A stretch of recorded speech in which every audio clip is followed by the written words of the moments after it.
Hello everyone, मैं हूं सायन और आप सभी लोगों का स्वागत है फिजिक्स विद सायन के एक नए वीडियो में। तो लास्ट लेक्चर था मेरा ग्रेविटेशन के उधर, उसमें मैंने क्या करवाया था, मैंने आप लोगों को ग्रेविटेशनल फील्ड और पोटेंशियल निकालने के लिए सिखाया था तीन ऑब्जेक्ट को, एक पॉइंट मास, एक रिंग और इक्विलेटरल ट्रायंगल के ऊपर।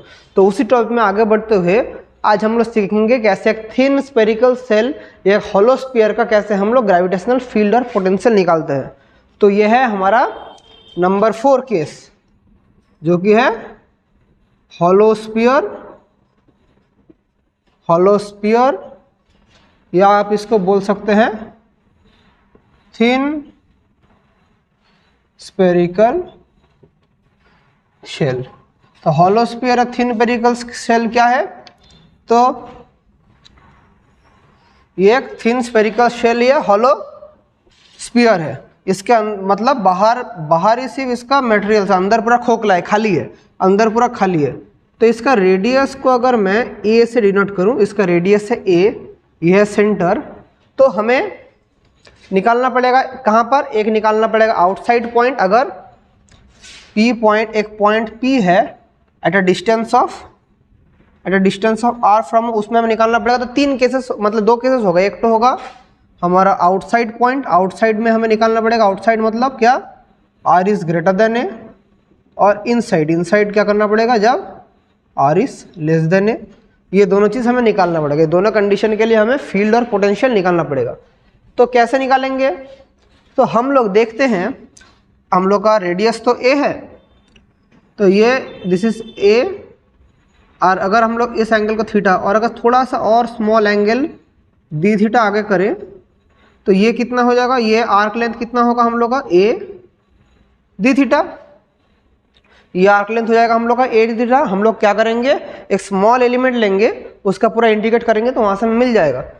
तो अगर हम लोग एक स्मॉल एलिमेंट ये चूज़ करें, ये अगर हम लोग का एक स्मॉल एलिमेंट हो जिसका हम लोग का थिकनेस है ए डी थीटा, और हम लोग यहाँ से देख पा रहे हैं कि ये एक स्मॉल हम लोग पोर्शन ले रहे हैं। तो ये है ए, ये है थीटा, तो ये है ए कॉस थीटा।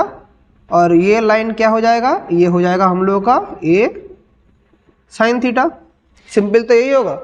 तो ये इतना सब मैं क्यों कर रहा हूँ, देखिए इतना सब मैंने एलिमेंट्री लेंथ, इसको मैंने एलिमेंट्री एक स्ट्राइप पकड़ लिया, ये स्ट्राइप को मैंने एलिमेंट्री स्ट्राइप पकड़ा इस सेल के लिए। तो अभी हम लोग निकालेंगे। सबसे पहले हम लोग मास पर यूनिट एरिया निकालेंगे, क्योंकि स्फेरिकल शेल मतलब बाहर की तरफ हम लोग का मटेरियल, अंदर पूरा खाली, एक बबल का अंदर पूरा खाली रहता है।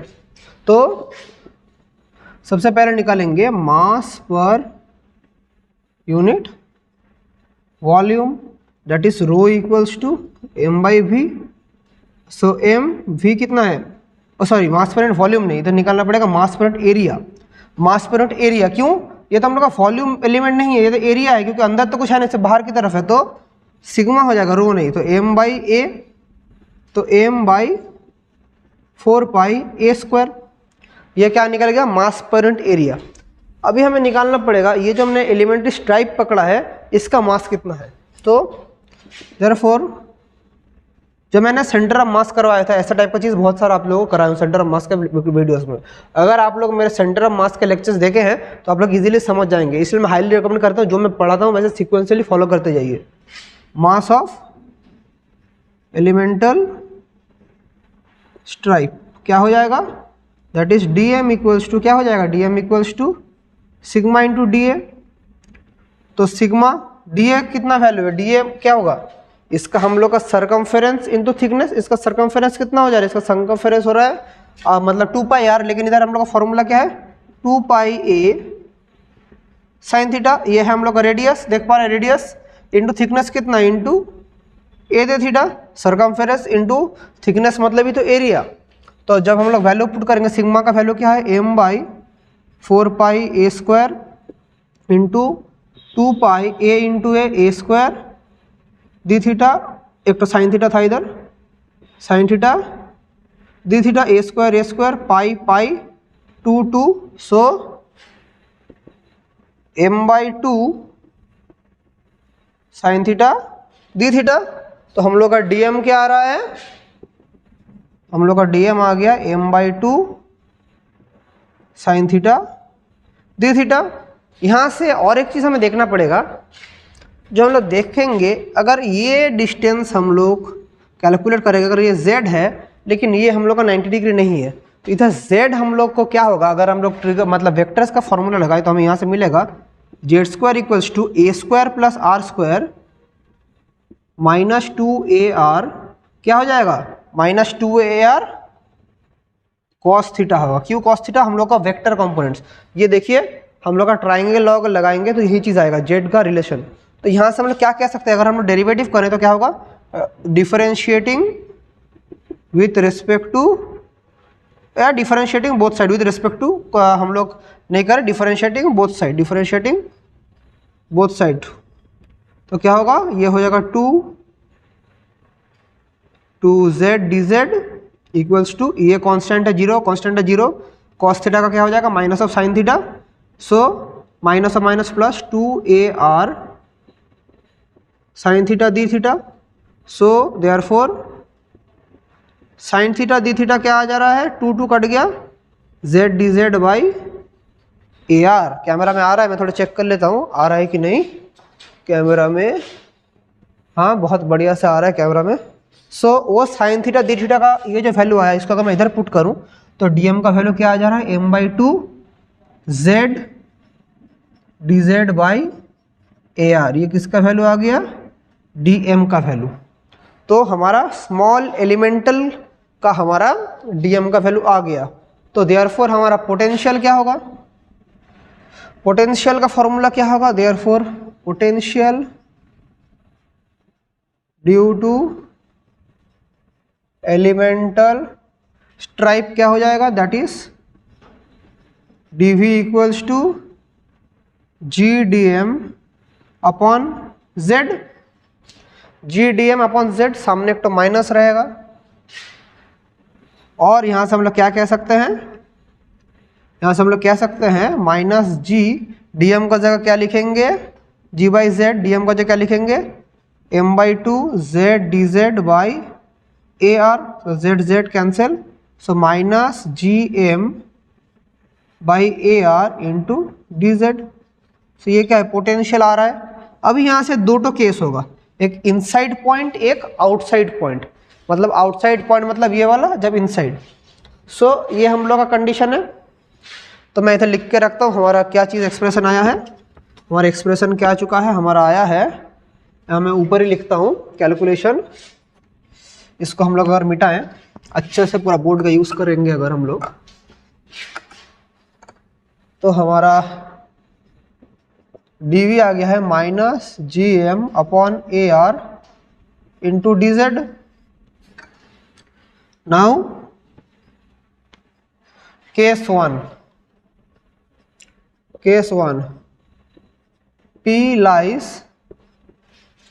आउटसाइड शेल, मतलब r is greater than a। तो अगर ये कंडीशन है, मतलब ये वाला जो डायग्राम है यही बाहर है, तो हमारा v equals to integration of dv integration of minus gm by ar dz। Limit कहाँ से कहाँ होगा, लिमिट होगा हमारा a है r से बड़ा, सो और r है a से बड़ा, तो r minus a to r plus a, r minus a to r plus a, पूरा लिमिट हम लोग इंटीग्रेट करेंगे, क्योंकि ये कितना है, यहाँ से हमारा जो सेल आ रहा है तो r minus a to r plus a, तो ये तो सब कांस्टेंट है, बाहर आ जाएगा, minus gm by A R, dz का इंटीग्रेशन क्या z हो जाएगा, r minus a to r plus a minus gm by A R, r plus a minus of r plus a, तो क्या रह जाएगा, r कट जाएगा, एक तो 2 था शायद, हाँ एक 2 था इधर, हमने 2 लिखना मिस कर दिया, एक 2 था, सो minus gm upon 2ar into 2a, सो क्या आ रहा है माइनस gm बाई r। तो जब हमारा पॉइंट आउटसाइड लाई करेगा तो उसका पोटेंशियल कितना होगा, minus gm upon r। Hollow sphere के लिए पोटेंशियल कितना आ रहा है, माइनस gm बाई r। तो पोटेंशियल अगर आ गया है, हमें यहाँ से क्या निकालना पड़ेगा, इलेक्ट्रिक फील्ड। तो हमारे पास रिलेशन में पता है पोटेंशियल आ गया है, तो potential equals to minus gm upon r। तो अभी फील्ड क्या होगा, हमें पता है E इक्वल्स टू dV/dr। सो क्या हो जाएगा minus GM d/dr into 1/r, यही है तो ये कांस्टेंट निकल जाएगा। So minus GM minus 1/r², so GM/r²। So electric field outside the shell is GM/r²। तो ये हमारा मिल गया एक होलो स्फीयर या थिन स्फेरिकल शेल के अगर बाहर कोई पॉइंट है उसके लिए हमें एक्सप्रेशन मिल गया। अभी क्या करना पड़ेगा, case 2, point lies inside shell, point lies inside shell. अगर इनसाइड शेल में रहा मतलब इनसाइड शेल मतलब R is less than A। ये कंडीशन में क्या होगा, मतलब हमारा जो पॉइंट है ये थिन स्फेरिकल शेल, ये है सेंटर पॉइंट, हमारा यहाँ पर पॉइंट है, ये है डिस्टेंस R और ये है हमारा रेडियस A। तो यहाँ पर कितना हमारा पोटेंशियल होगा, तो फॉर्मूला यही रहेगा, सिर्फ हमारा लिमिट चेंज हो जाएगा। तो V integration of dV equals integration of minus GM/2AR, limit कहाँ से कहाँ अभी चेंज हो गया, तो वहाँ पर R माइनस A था, यहाँ पर होगा A minus R/A plus R। तो क्या हो जाएगा देखिए, minus GM/2AR A plus R minus A plus R, ये A cancel, so minus GM/2AR into 2R, so minus GM/A। तो पोटेंशियल हमारा कितना आ गया, माइनस GM/A। तो potential inside the thin spherical shell या हॉलो हमारा स्फीयर में क्या है, माइनस GM/A।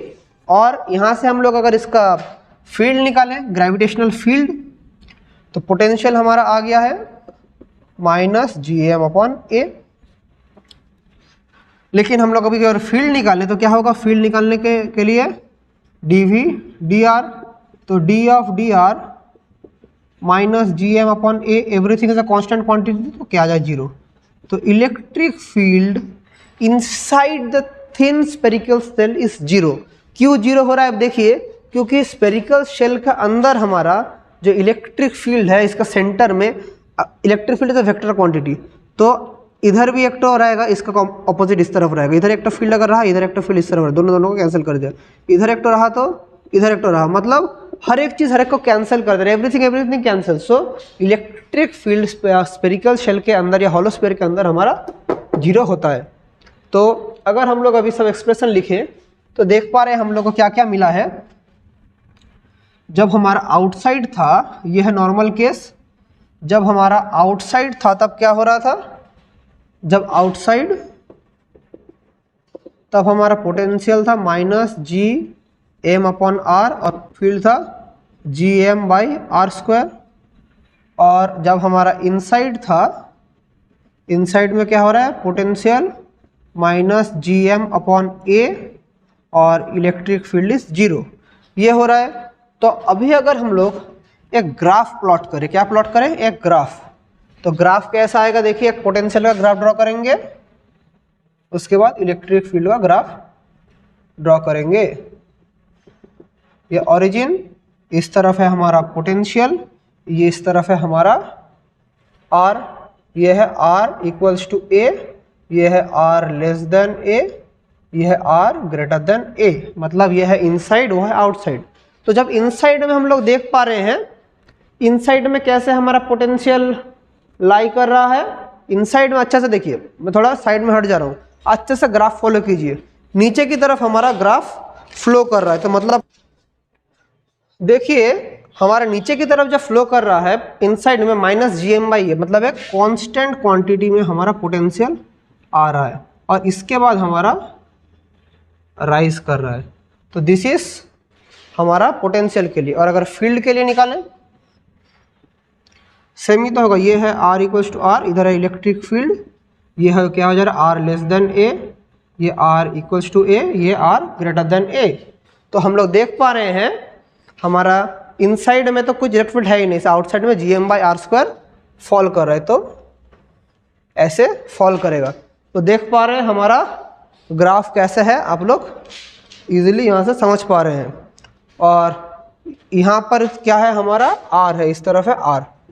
तो एक थिन स्पेरिकल शेल या हॉलो स्फीयर के लिए हम लोग जब फील्ड और पोटेंशियल कैलकुलेट करते हैं, हम क्या क्या निकलता है एक्सप्रेशन हमें मिल गया, आउटसाइड पॉइंट, इनसाइड पॉइंट, और उसका ग्राफिकल रिप्रेजेंटेशन भी हमें मिल गया। तो आज का वीडियो हम लोग यहीं तक रखते हैं। नेक्स्ट वीडियो आएगा, सेम चीज़ हम लोग दिखा लेंगे, फील्ड और potential due to a solid sphere. तो तब तक के लिए पढ़ाई करते रहिए, कुछ भी डाउट्स होगा तो कमेंट सेक्शन में पूछिएगा, और थैंक यू।